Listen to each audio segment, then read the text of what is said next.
They didn't include my headaches. And yeah, it's because of VA this. math. Well, no. It's the way it was done is we had to finish it up. And I didn't realize that. And this is what I advise everybody. Once you have your thing into VA, if you go get a new diagnosis, download those records and upload it to the VA constantly throughout the whole process. I thought you couldn't do that. Plus, I thought I'd signed the thing where they could go get my current medical records. Well, that's not the case. And so that's how, but I wasn't explained that by the person helping me, right? He was a really great guy. He helped me out a lot. If it wasn't for him, I wouldn't be where I was at. Wow. But we took it over now because we know how to do with it now better than they did, because of just the fact that I'm into so much AI now and writing things and doing different things, that we're creating an app to actually handle all this stuff. Oh, God bless you. That's going to be freaking awesome. Yeah, because you'll be able to upload your stuff, and then I'll tell you, you got this Nexus you don't need to worry about, and then this one you don't have, go get a Nexus letter, kind of things. You won't need the DAV or some of those other organizations. Well, they can still help. Sure. But DAV doesn't take any money. The VSOs don't take any money, but these other companies who take 5 times your increases, they were not going to be happy with me. Yeah. Which and don't get me wrong, because people are like, I don't like it when they take money. I have no problem if you don't know how to do it and you won't do it anyway, but they charged you $5,000 and now you're 100% or you're 90%. That's fine, because your first check was $22,000, so you paid them off of that, which you wouldn't have gotten anyway because you didn't go through the process to get help.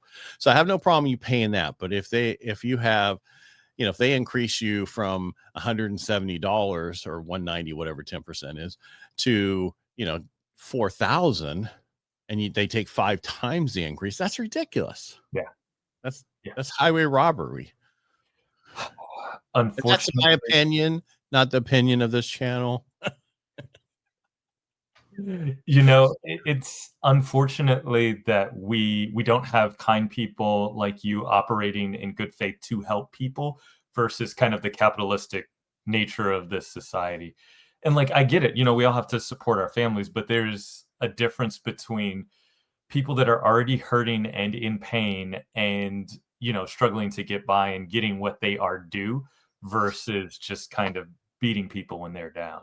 Right. Because we constantly have people hitting us up to help them, because the system is broken still. I mean, even though, and this is how you can tell that the people outside have figured the system out, is there's 6 million veterans who have disabilities right now. 2 million of that came in the last year. Wow. Yeah. And but the problem is only 580 some thousand have 100%. The rest of it's from 10 to 90. Yeah.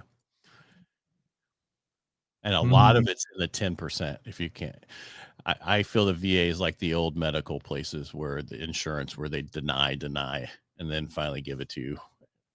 Yeah. And they don't have a choice. Yeah. Cause you finally, and that's the system that the guy went through. That's kind of what he does, is he packages it up, gets everything he can. And then, because we put in for 22 different things and I got denied for 11 of them.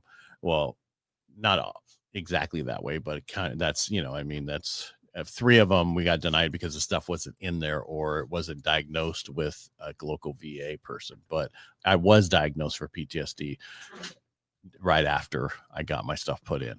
Right. I was kind of in a similar situation. I filed for, I took my medical records to someone who I trusted, and they were like, okay, you have all of these things that were linked to your tour in Iraq. I did 2 tours. Okay, we didn't even talk about what you did. Now you just jumped right to the medical record.